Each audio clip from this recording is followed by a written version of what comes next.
Have you ever heard a story so chilling, so baffling, that it feels like it's straight out of a horror movie?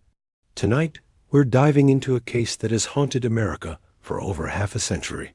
A killer who played a deadly game with the police and the press, leaving a trail of terror and cryptic messages in his wake. He called himself the Zodiac, and his identity remains one of the greatest unsolved mysteries of all time. He taunted the police with coded letters. And then, as quickly as he appeared, he vanished into the night. Our story begins in the late 1960s, a time of supposed peace and love in California. But beneath the surface of this vibrant counterculture, a shadow was lurking. On December 20th, 1968, on a lonely lover's lane in Benicia, two high school students, David Faraday and Betty Lou Jensen, were brutally murdered.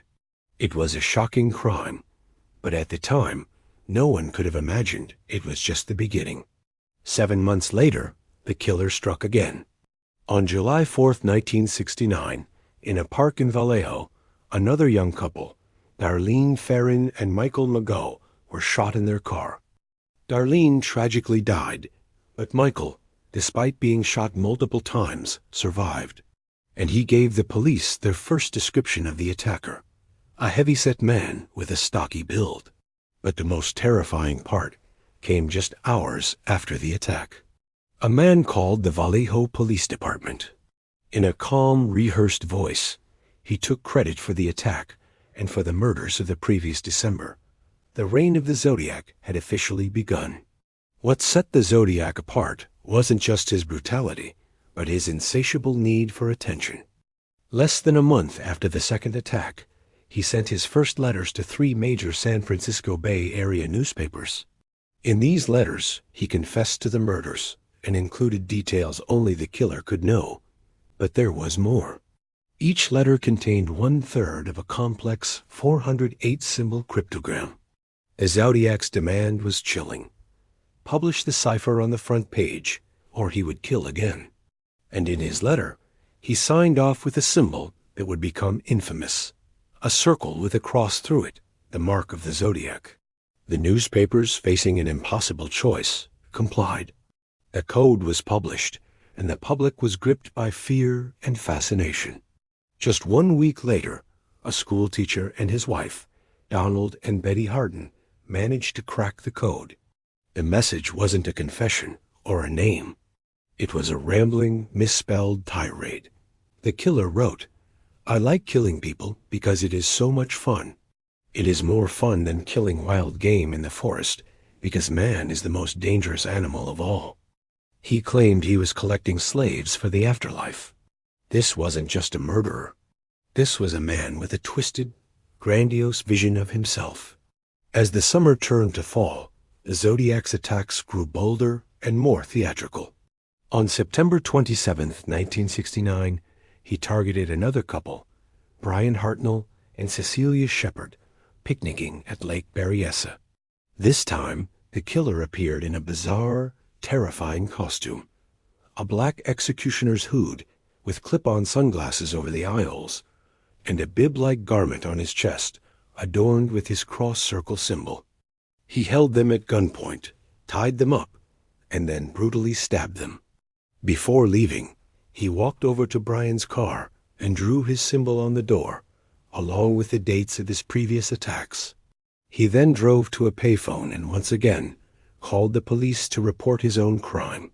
Cecilia Shepard died from her injuries, but Brian Hartnell miraculously survived to tell the tale, providing even more details about this hooded phantom.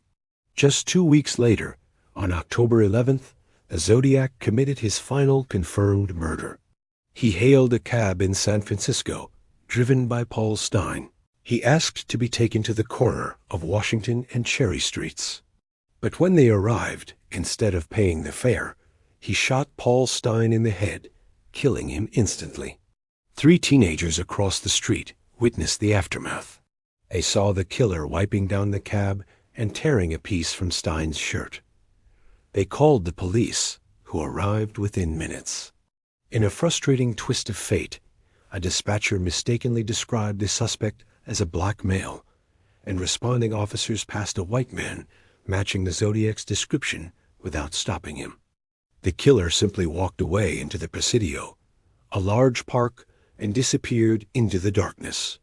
Days later, a letter arrived at the San Francisco Chronicle.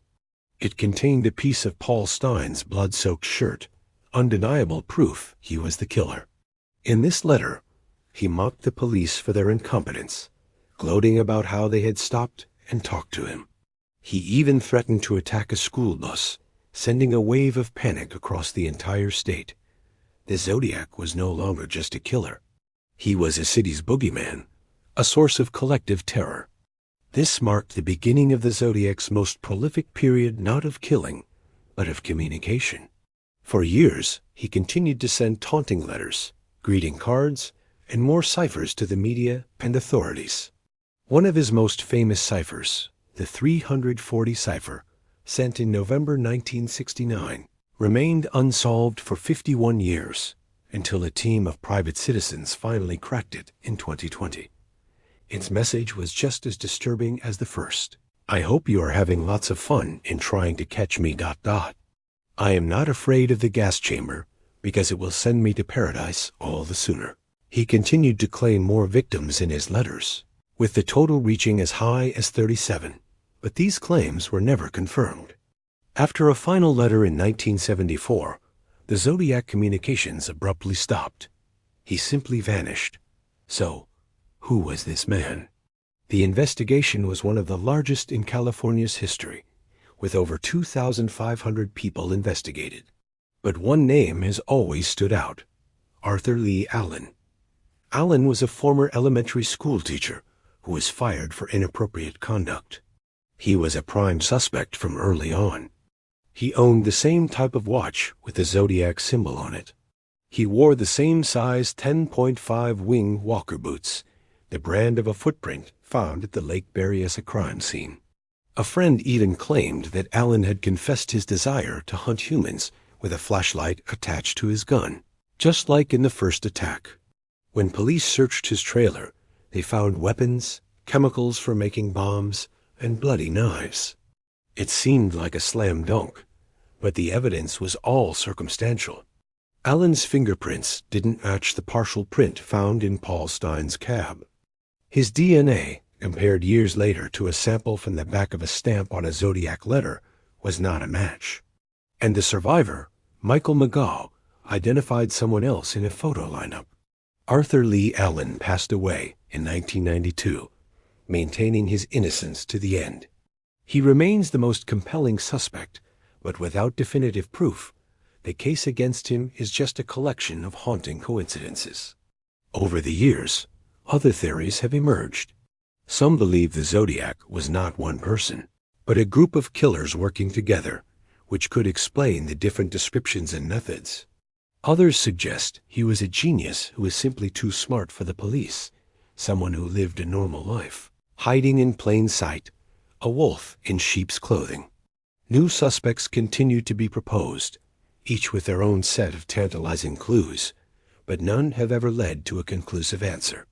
The Zodiac case is more than just a series of unsolved murders. It's a cultural phenomenon that has spawned countless books, documentaries, and movies. It represents our deepest fears about the monster, who could be anyone: our neighbor, our coworker, the friendly face we pass on the street. The Zodiac didn't just take lives. He shattered a sense of security and left behind a legacy of fear and uncertainty.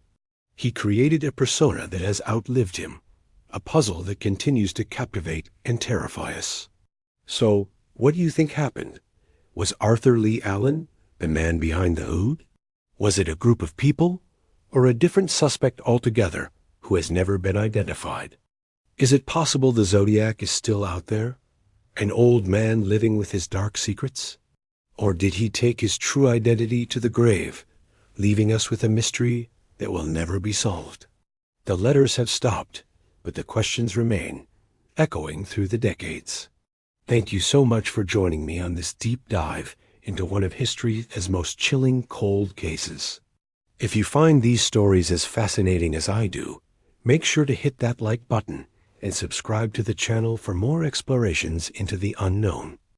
We'd love to hear your theories on the Zodiac case in the comments below. Stay safe out there, and we'll see you in the next video.